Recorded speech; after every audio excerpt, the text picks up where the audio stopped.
Nunca le conté a mi hijo que ganaba $90,000 al mes. No porque tuviera algo que ocultar, sino porque nunca vi el dinero como algo que debiera anunciarse. El dinero, cuando se expone sin cuidado, cambia la forma en que las personas te miran, y más importante aún, cambia la forma en que creen que pueden tratarte. Mi nombre es Elena Vargas. Tenía 62 años el día que mi nuera me llamó mendiga, y mi propio hijo dejó mis maletas fuera de su casa como si yo fuera una visita indeseada, que había prolongado demasiado su estancia.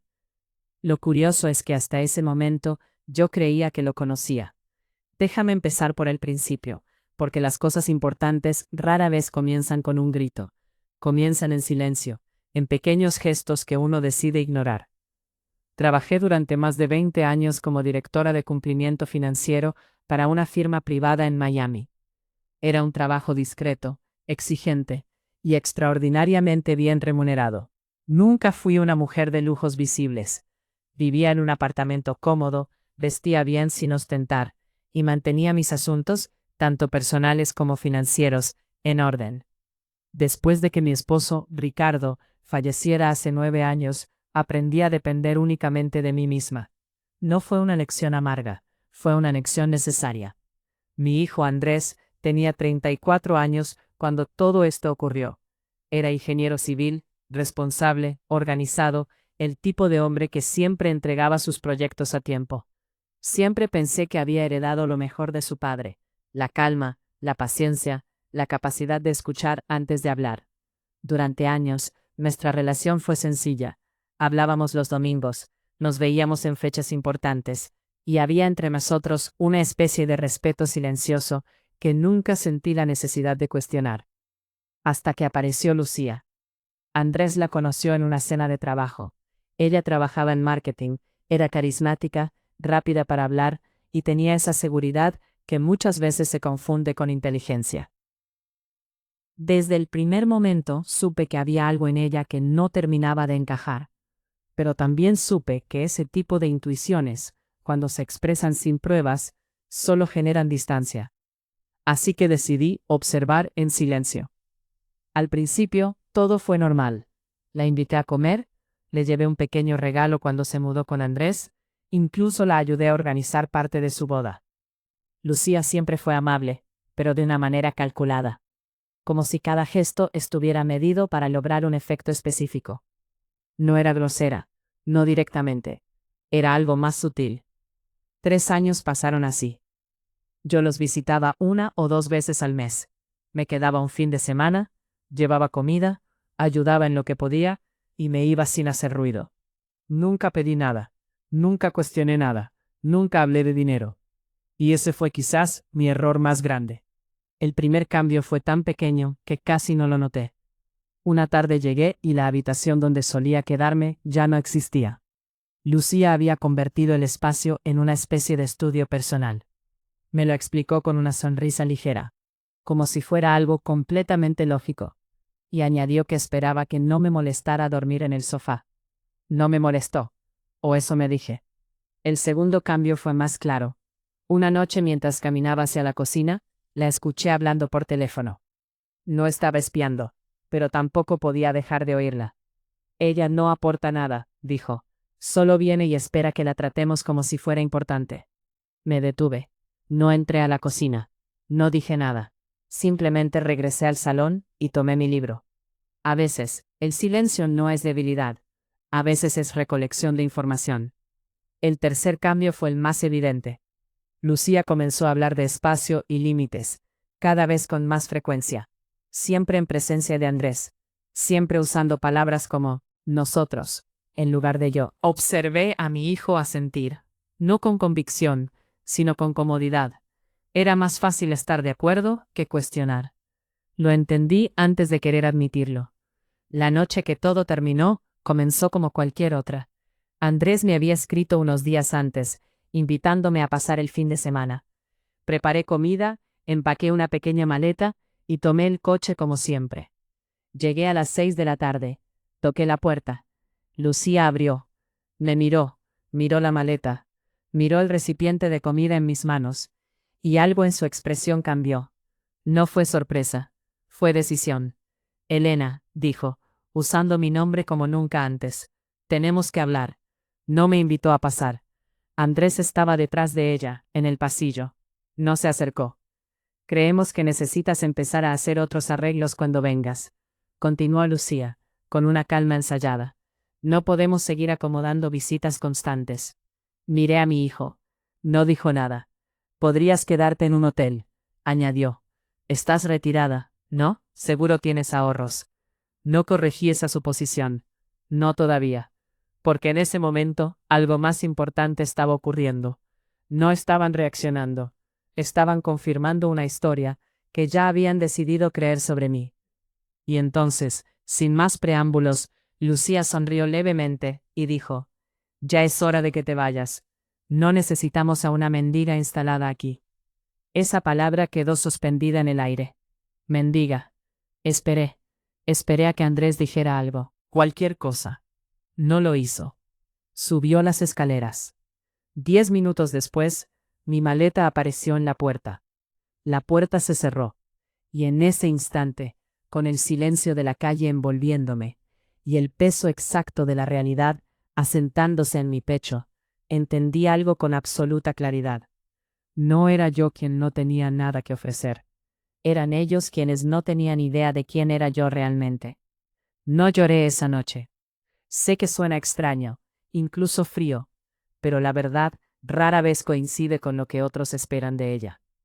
No hubo lágrimas en el camino al coche, ni mientras conducía, ni siquiera cuando me detuve frente al primer hotel que encontré en el centro. Hubo, en cambio, una claridad que no había sentido en años. Una claridad incómoda, precisa, imposible de ignorar. Me registré en silencio. El recepcionista me dio la llave sin hacer preguntas, y agradecí profundamente esa falta de curiosidad. Subí a la habitación, dejé la maleta junto a la cama, y me senté sin quitarme los zapatos. El recipiente de comida seguía en mis manos. Lo coloqué sobre la mesa, lo abrí, y comí directamente de ahí, con una cuchara de plástico que encontré junto a la cafetera. No era hambre, era decisión. Durante años, había mantenido mi vida bajo control, no por rigidez, sino por disciplina. Sabía lo que tenía, sabía lo que valía, y sabía lo que estaba dispuesta a tolerar. Lo que había ocurrido esa noche no era una sorpresa completa. Había señales, las había visto. Simplemente había elegido no actuar sobre ellas. Eso terminó en ese momento. Abrí mi portátil. No busqué hoteles. No busqué alquileres temporales. Busqué propiedades en venta. Podría haberme quedado en cualquier lugar. Tenía los recursos para hacerlo sin dificultad. Pero no se trataba de encontrar refugio. Se trataba de establecer posición. Hay una diferencia importante entre retirarse y reubicarse. Yo no estaba huyendo. Estaba recalibrando. Filtré las opciones por ubicación. No quería alejarme. No iba a permitir que me desplazaran de un entorno que ya formaba parte de mi rutina. El café donde leía los domingos, el parque donde caminaba por las mañanas, las calles que conocía lo suficiente como para no pensar en ellas. Todo eso también era mío, aunque nunca lo hubiera reclamado en voz alta. Y entonces lo vi. Una casa en venta, a menos de 3 minutos de la de Andrés. No parecía extraordinaria a primera vista. 4 habitaciones, fachada clásica, jardín descuidado pero recuperable. Sin embargo, cuando abrí el mapa, confirmé lo que mi intuición ya había notado. Estaba justo frente a su casa. Me quedé mirando la pantalla durante varios minutos, no por duda, sino por precisión. Este tipo de decisiones no se toman desde la emoción inmediata, sino desde la comprensión completa de sus implicaciones. ¿Era necesario? No. ¿Era adecuado? Absolutamente. Porque no se trataba de invadir su espacio. Se trataba de reclamar el mío. A la mañana siguiente, llamé a Beatriz, mi abogada. Llevábamos trabajando juntas más de 10 años. Era eficiente, directa, y no perdía el tiempo en juicios innecesarios. Quiero comprar una propiedad, le dije. ¿Residencial o inversión?, preguntó. Ambas, respondí. Le di la dirección. Hubo un breve silencio al otro lado de la línea. Interesante elección, dijo finalmente. ¿Es viable? Pregunté. Completamente, pero no es una compra común. Nunca he tenido interés en lo común. Eso pareció bastarle. Ese mismo día inició el proceso. Mientras tanto, yo no llamé a Andrés. No envié mensajes. No busqué explicaciones. No porque no doliera, sino porque entendía algo fundamental. Cualquier conversación en ese momento solo serviría para reforzar la narrativa que ya habían construido. La madre dependiente, la visita incómoda, la carga. No iba a participar en esa versión de mí misma. Los siguientes días transcurrieron con una calma metódica. Continué trabajando de forma remota. Revisé informes, atendí llamadas, tomé decisiones. Mi vida no se había detenido. Eso en sí mismo era una forma de respuesta. Una semana después, Beatriz me confirmó que la propiedad seguía disponible. Los propietarios querían cerrar rápido. Preparé una oferta en efectivo. No negocié por necesidad. Negocié por principio. Reducimos el precio. Aceptaron. Firmé los documentos sin ceremonias. No le dije a nadie. El proceso de compra se mantuvo bajo el nombre de una sociedad que había creado años atrás para inversiones inmobiliarias. No era ocultamiento, era estructura. Siempre había separado lo personal de lo estratégico, y no iba a cambiar eso ahora. Durante ese tiempo, recibí una llamada inesperada. Era mi sobrino, Javier. Solo quería preguntarte algo, dijo con un tono que intentaba ser casual. ¿Todo está bien contigo? Sí, respondí. Hubo una pausa. Es que Andrés me llamó hace unos días, preguntando por tu situación. No dije nada. Quería saber si estabas pasando por dificultades económicas, añadió. Ahí estaba. No solo me habían expulsado, estaban validando su decisión, construyendo una historia alrededor de ella. ¿Y qué le dijiste? Pregunté. Que no sabía nada. Bien. Colgué. No sentí enojo. Sentí confirmación. Eso cambió algo. Hasta ese momento, mi decisión había sido personal. Ahora también era preventiva. Llamé a Beatriz de nuevo. Quiero revisar mi testamento, le dije. No preguntó por qué. Lo entendió. Porque hay momentos en la vida en los que uno deja de reaccionar al presente y comienza a proteger el futuro. Firmé los cambios una semana después. No fue un acto impulsivo. Fue una consecuencia lógica. El día del cierre llegó sin dramatismo. Recibí la confirmación por correo electrónico mientras tomaba café en silencio. Leí el documento una vez, luego otra. No por desconfianza, sino por costumbre. La casa era mía. No celebré. No llamé a nadie. Simplemente cerré el portátil y respiré. Algunas decisiones no necesitan testigos. Esa tarde conduje hasta la propiedad. No entré. Me quedé dentro del coche, observando la fachada, el jardín, las ventanas que pronto serían mías. Y al otro lado de la calle, la casa de mi hijo. No sentí triunfo, sentí equilibrio. Porque lo que había comenzado como una expulsión, ahora se convertía en algo completamente distinto. No había perdido un lugar, había ganado una posición. Y esta vez, no iba a permitir que nadie definiera mi valor desde la ignorancia. La mudanza fue programada para un sábado por la mañana.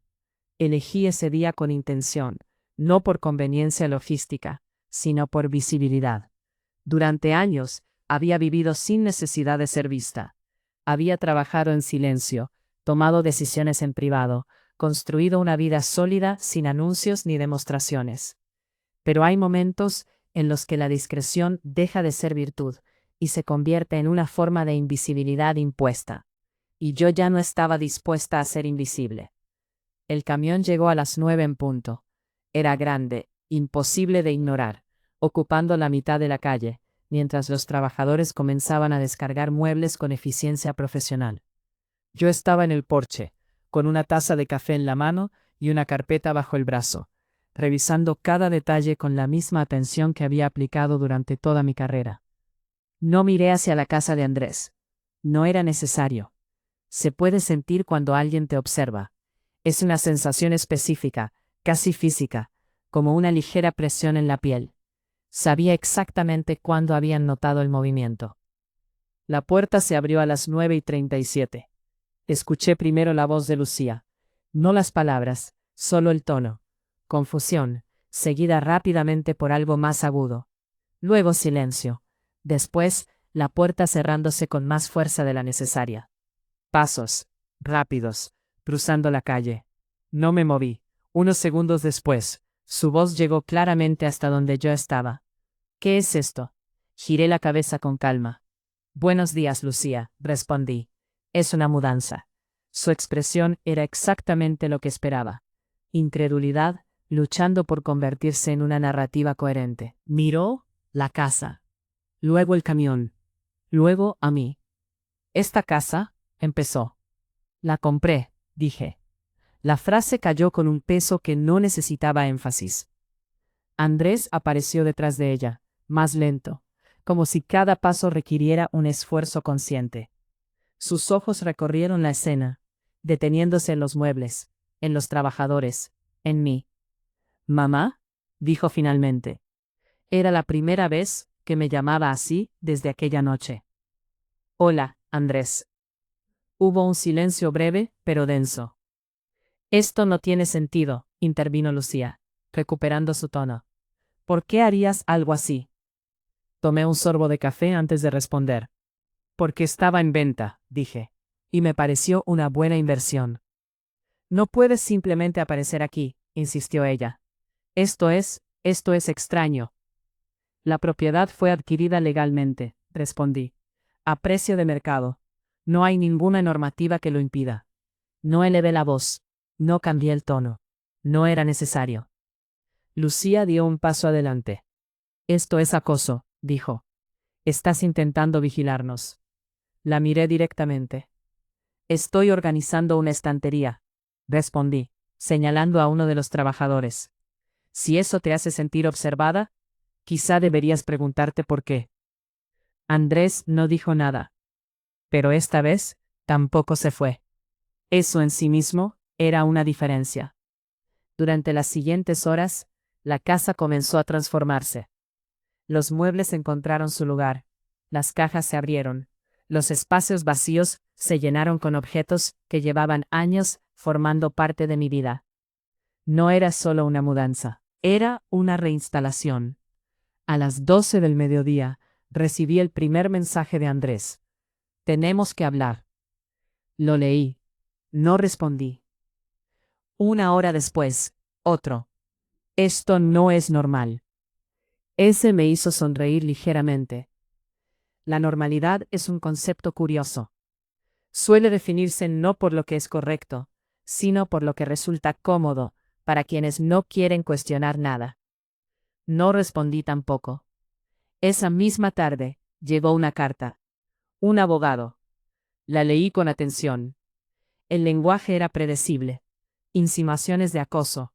Referencias vagas a incomodidad emocional. Amenazas implícitas de acciones legales. Nada concreto. Nada sostenible. Llamé a Beatriz. «Lo esperaba», dijo después de leerla. «¿Algún riesgo real?», pregunté. «Ninguno», respondió. «Han intentado encajar una situación que no entienden dentro de un marco legal que no aplica». Entonces respondamos. Y lo hicimos, de manera precisa, breve y completamente documentada. No volvieron a escribir. Esa noche me senté en el porche. El aire era cálido, el jardín comenzaba a recuperar forma, y la calle estaba en silencio. Por primera vez, desde aquella noche en la puerta de su casa, no sentí tensión. Sentí control. No sobre ellos, sobre mí. Porque al final, nunca se trató de demostrarles algo. Se trataba de corregir una ecuación que habían planteado mal desde el principio. No era la mujer sin recursos que podían desplazar. No era la presencia opcional que podían descartar. Era alguien que había elegido durante años no hacer visible su capacidad. Y ahora, simplemente ya no lo estaba ocultando. 3 días después, Andrés llamó. Dejé que sonara. Volvió a llamar. Contesté. Mamá dijo, esta vez sin vacilación. Necesitamos arreglar esto. ¿Arreglar qué exactamente?, pregunté. Hubo una pausa. La situación. La situación es que vivo en mi casa, respondí. Y tú en la tuya. No veo el conflicto. ¿Sabes a qué me refiero? Sí, lo sabía. Pero también sabía que definir el problema es la mitad de la solución. Y no iba a hacerlo por él. Si quieres hablar, añadí, puedes venir. Sabes dónde estoy. Colgué antes de que pudiera responder. No por rudeza, por estructura. Porque las conversaciones importantes no empiezan con urgencia, empiezan con responsabilidad. Y esta vez, esa responsabilidad no era mía. No vino ese día, tampoco el siguiente. El silencio que siguió no fue incómodo para mí. Era de hecho necesario. El silencio obliga a las personas a enfrentarse con sus propias decisiones, sin la distracción de una respuesta inmediata. Yo ya había hecho lo que me correspondía. Ahora era su turno de entender lo que había hecho él. Mientras tanto, mi vida comenzó a sentarse en una rutina nueva, pero curiosamente familiar. Me levantaba temprano, preparaba café, revisaba mis correos y trabajaba desde el despacho que había instalado junto a la ventana frontal de la casa. Desde ahí, podía ver la calle, los árboles, el ritmo tranquilo del vecindario, y ocasionalmente, la casa de Andrés. No la observaba con intención, simplemente estaba ahí, como cualquier otro elemento del paisaje. Eso era importante, porque durante años yo había sido un elemento secundario en su vida, presente, pero no central. Y ahora, de forma inesperada, las posiciones se habían invertido. El miércoles de esa semana, recibí una invitación de una vecina, Carmen, que vivía 2 casas más abajo. Había notado la mudanza y quería darme la bienvenida al vecindario con una pequeña reunión informal. Acepté, no por necesidad social, sino por coherencia. Si iba a vivir ahí, iba a hacerlo completamente. La reunión fue sencilla: 5 personas, conversación ligera, café y una mesa con comida casera. Nadie preguntó nada fuera de lugar, nadie insinuó nada extraño. Para ellos, yo era simplemente una nueva vecina. Y eso, en contraste con la narrativa que Lucía claramente estaba intentando construir, tenía un valor significativo. Porque las historias privadas se sostienen solo mientras no entran en contacto con la realidad pública. 2 días después, esa realidad fue puesta a prueba. El vecindario tenía una pequeña reunión mensual en el centro comunitario. Nada formal, solo asuntos locales, mantenimiento, eventos. Decidí asistir. Cuando entré, noté inmediatamente la tensión. No era abierta, era sutil. Miradas que se cruzaban, conversaciones que se detenían ligeramente cuando alguien más se acercaba. Y en una de las filas, Andrés y Lucía. Lucía fue la primera en hablar cuando llegó su turno. Se levantó con una seguridad cuidadosamente construida. Queríamos comentar una situación reciente, sobre una compra de propiedad que ha generado cierta preocupación. Eligió bien sus palabras. No acusó directamente. Insinuó. Habló de comportamientos inusuales, de dinámicas familiares complicadas, de la importancia de mantener la armonía en la comunidad. No mencionó mi nombre. No lo necesitaba. Cuando terminó, hubo un silencio breve. No incómodo, evaluativo. La presidenta de la reunión me miró. ¿Desea responder?, preguntó con calma. Me levanté. No llevé papeles. No necesitaba pruebas en ese momento. Solo claridad. Mi nombre es Elena Vargas, dije. Soy propietaria legal de la casa en esta calle. La adquirí mediante una transacción completamente transparente y conforme a la ley. Hice una pausa breve. No tengo ningún conflicto con esta comunidad, continué, ni intención de crear uno. Mi única intención es vivir aquí, como cualquiera de ustedes. Miré alrededor. No a Lucía, a los demás. Si hay preocupaciones, añadí, prefiero que se planteen de forma directa y concreta. Las insinuaciones no son útiles para nadie. Me senté. No hubo aplausos. No era ese tipo de situación. Pero algo cambió. Se podía sentir. La conversación siguió. Otros temas ocuparon el espacio, pero la narrativa que Lucía había intentado introducir no encontró dónde sostenerse, porque carecía de algo esencial. Hechos. Esa noche, al regresar a casa, encontré a Andrés esperándome en el porche. Solo, sin Lucía. Eso ya decía mucho. ¿Podemos hablar?, preguntó. Asentí y abrí la puerta. Nos sentamos en la cocina. Preparé café, como siempre. La rutina, incluso en momentos tensos, ayuda a mantener la estructura. Durante unos minutos, ninguno habló. Luego él lo hizo. No sabía, dijo finalmente. ¿Sobre qué?, pregunté. Sobre ti. Sobre todo. Lo observé. No preguntaste, respondí. Bajó la mirada. No pensé que fuera importante. Lo era, dije. Pero no por el dinero. Le tomó unos segundos entender eso. Entonces, ¿por qué no lo dijiste?, preguntó. Porque esa era la pregunta real. Porque quería que me trataran por quien soy, respondí. No por lo que tengo. El silencio que siguió fue diferente, más honesto. Lucía cree que hiciste esto para castigarnos, dijo después. Negué ligeramente. No tomo decisiones tan costosas por emociones temporales, respondí. Esto no es un castigo. Es una consecuencia. Levantó la vista. ¿De qué? De una evaluación incorrecta, dije. Sobre mí. No discutió eso. No podía. Porque en el fondo, lo sabía. Hablamos durante más de una hora. No era posible hacerlo en una sola conversación. Pero algo importante ocurrió. Por primera vez desde aquella noche, no estaba justificando. Estaba escuchando. Cuando se fue, no hubo conclusiones definitivas. Pero tampoco hubo negación. Y eso, en muchos casos, es el primer paso real hacia cualquier cambio. No esperaba que todo cambiara de un día para otro. Las relaciones no se rompen de forma repentina, aunque a veces parezca así. Se desgastan lentamente, en decisiones pequeñas, en silencios acumulados, en cosas que no se dicen a tiempo, y por eso mismo, tampoco se reconstruyen con una sola conversación. Durante las semanas siguientes, Andrés empezó a venir con más frecuencia.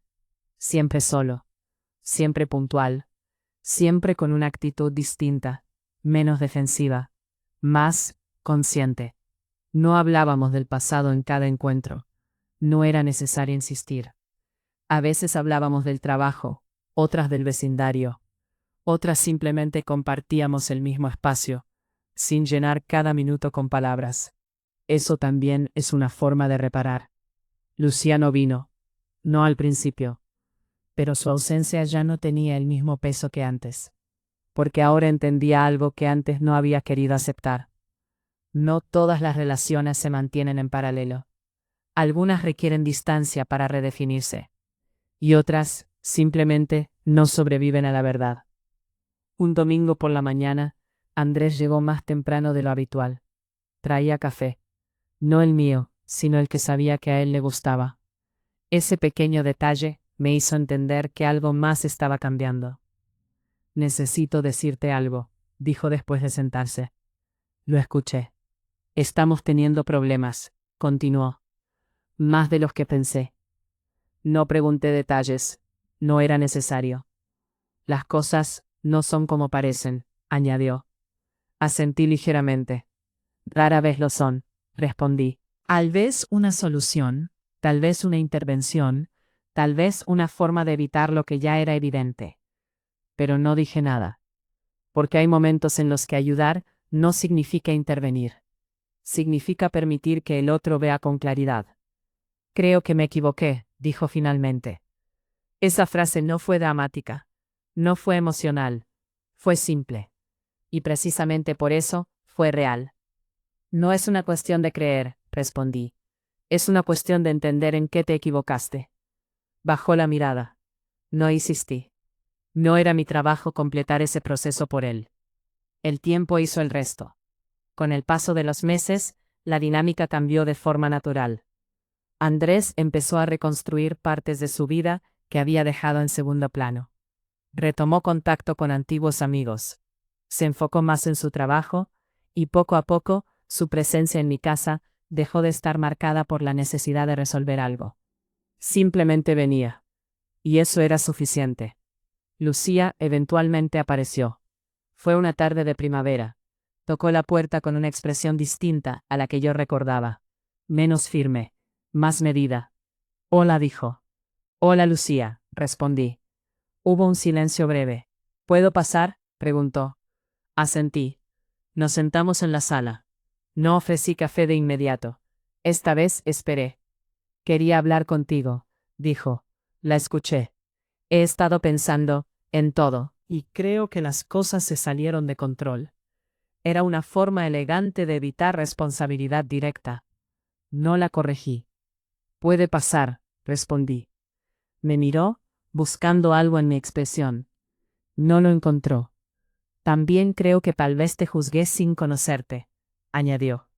Esa frase estuvo más cerca de la verdad. Sí, dije simplemente. No hubo confrontación. No hubo reproche. No era necesario. Porque en ese momento, lo importante no era ganar una discusión. Era establecer un nuevo punto de partida. La conversación no fue larga. No resolvió todo. Pero dejó algo claro. La dinámica anterior ya no existía. Y no volvería. Cuando se fue, no sentí triunfo. Sentí cierre. Con el tiempo la casa dejó de ser un símbolo de algo más. Dejó de representar una decisión estratégica, una respuesta, una posición. Se convirtió simplemente en mi hogar. Planté flores en el jardín, restauré los espacios interiores. Hice de cada habitación un reflejo exacto de cómo quería vivir. No para demostrar nada, sino porque podía, y porque siempre había podido. Mi trabajo continuó. Ajusté mi horario, reduje algunas responsabilidades, y empecé a dedicar más tiempo a cosas que antes había pospuesto. Lectura, caminatas, conversaciones sin prisa. La vida no cambió de forma radical. Se afinó. Andrés siguió viniendo los domingos. A veces hablábamos del pasado. Sin tensión, sin necesidad de reinterpretarlo todo, solo como parte de lo que había sido. Lucía venía de vez en cuando, siempre cordial, siempre medida. La relación nunca fue cercana, pero tampoco fue hostil.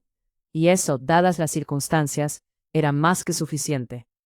Una tarde, mientras regaba el jardín, una vecina se acercó y me dijo algo que no había considerado hasta ese momento.